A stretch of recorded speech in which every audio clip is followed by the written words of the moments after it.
Do posture correctors help with rounded shoulders and forward head posture? Well, yes, they help, but they don't do the whole job. So here's what posture correctors do, what they don't do, which type you should buy, and the best overall solution if you want to improve your posture.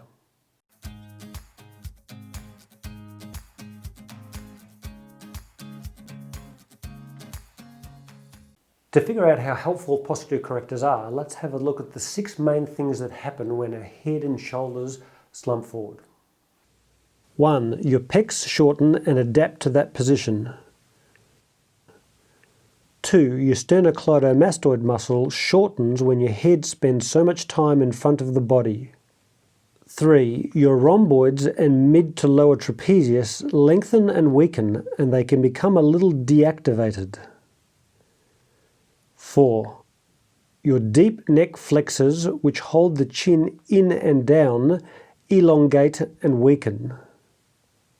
5. The joints at the base of the neck and even the mid to lower thoracics seize into this flexed position. And 6. Finally, your whole body just becomes used to this position, so we don't even know that we're slumping. So which of these do posture correctors help you with? What they're very good at is increasing what's called the proprioceptive input into the brain. What this means in simple terms is by stretching the movement receptors in muscles and joints at the front of the body, it increases our awareness of how everything is positioned in space. It could be argued that they help to stretch our pecs by holding our shoulders back, but to be honest, there's better ways of stretching your pecs, so we could probably only give them half a point there. And although they give our brain information about what position our shoulders are in, they don't actually give our brain information about what position our head is in space. So we could probably only give them about half a point for that as well. So out of our 6-point checklist, they only really score 2 halves or 1 out of 6, which is not much, hey? But they can be part of the puzzle, and I'm going to give you a link to the solution to the rest of the puzzle. One issue that you have to be aware of is that if you have posture correctors on all day, the proprioceptive feedback, or this position sense, starts to lose its effectiveness. And if you have them on too long, you can start to rely on them so that the lower trapezius could become even weaker. To combat this, I'd recommend only using them for 30 minutes to 2 hours a day. I tried a few posture correctors, and here's my thoughts if you want to try one out. Some have a strap that wraps around your waist, but this gets uncomfortable very quickly.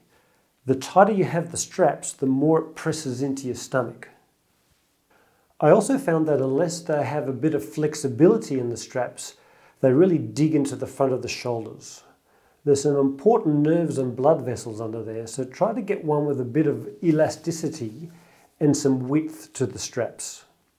If you feel any numbness in your hands or in your arms, adjust the posture corrector or take it off. And watch out for size. You can see I'm no Arnold Schwarzenegger, but one of the ones I ordered didn't even fit around my shoulders.